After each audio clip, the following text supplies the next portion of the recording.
Elle faisait indéniablement partie du cercle proche de Donald Trump. Kellyanne Conway, conseillère de la première heure du président américain, démissionne à la fin du mois.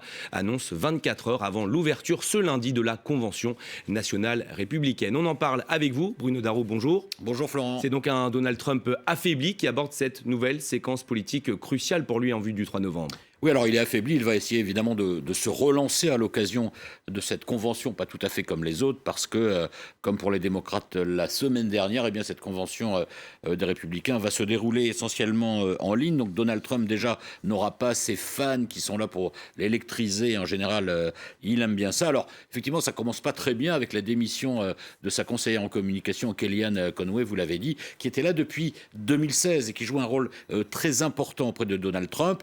Apparemment, c'est pour des raisons essentiellement personnelles et familiales qu'elle a décidé de tout arrêter au 31 août. Enfin bon, à quelques semaines du scrutin, évidemment, ça ne tombe pas très bien. Alors, il y aura pendant cette convention des intervenants, parce que ça va durer jusqu'à jeudi. Il y aura des intervenants qui, évidemment, vont dire le plus grand bien de Donald Trump. Ça, c'est un peu comme pour les démocrates la semaine dernière. La grande messe républicaine. Voilà, il y a eu la grande messe démocrate. Là, c'est la grande messe républicaine, mais le casting est un peu moins glamour, hein, si vous me passez l'expression. Par exemple, Donald Trump n'aura aucun ancien président républicain. Bon, d'abord, il n'y en a plus qu'un qui est en vie, c'est George W. Bush, et ce dernier a pris ses distances avec lui depuis déjà pas mal de temps. La semaine dernière, Biden, lui, il avait eu Jimmy Carter, qui est toujours là, Bill Clinton et Barack Obama. Et des républicains qui avaient témoigné dans la Convention démocrate. Oui, alors absolument, on va y revenir, mais il aura quand même, Donald Trump, quasiment toute sa famille, et puis les chefs des républicains au Sénat, à la Chambre des représentants. George Bush, lui, on l'a dit, a pris de la distance vis-à-vis de lui. Il n'est pas le seul, effectivement, au sein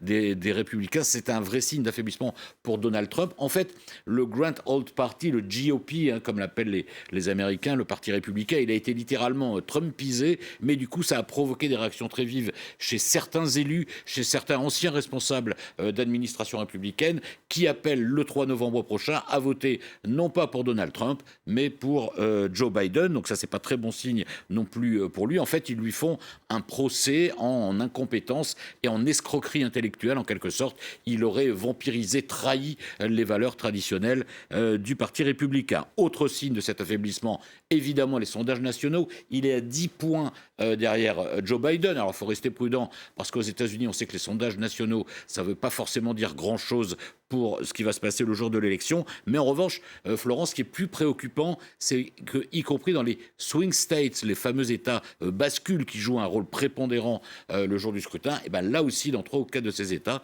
il est en recul derrière Joe Biden. Donald Trump qui, depuis quelques semaines, on a l'impression, commence à se trouver des excuses. On pense notamment au vote par correspondance. Il dit que finalement, le scrutin va être frauduleux. Oui, alors, en attendant, il veut rester combatif. Hein, il continue à dire que les derniers mois, heureusement qu'il était là pour faire face à la pandémie, le virus chinois, comme il dit. Continue d'ailleurs de promettre un vaccin pour très bientôt. Il aimerait bien que ce soit avant le 3 novembre. Alors, ses opposants, évidemment, ne sont pas d'accord du tout. Ils dénoncent au contraire une gestion erratique de cette pandémie. Mais lui, Donald Trump, il sait quand même que sa base lui reste fidèle à hauteur de 80-83% selon les derniers sondages. Néanmoins, il sait que la partie s'annonce difficile face à Joe Biden et il commence effectivement à dire que si les élections sont perdues pour lui le 3 novembre, c'est qu'elles auront été truquées. Alors, il dénonce notamment effectivement le vote par correspondance qui est beaucoup plus utilisé par les électeurs démocrates. Il dit que cette manière de voter quasi automatiquement provoque de la fraude, mais ses adversaires lui reprochent de vouloir couper des budgets à la poste américaine, ce qui fait qu'effectivement, ça pourrait dysfonctionner le jour de l'élection. La poste américaine qui, du coup, est devenue un véritable enjeu de cette campagne. Mais une chose est sûre, Florent, Donald Trump, il déteste perdre. Il faut donc s'attendre à une campagne tendue et à un président qui, s'il est battu, ne reconnaîtra pas forcément de bonne grâce sa défaite. C'est en tout cas ce qu'il a laissé entendre. Merci beaucoup Bruno pour votre éclairage.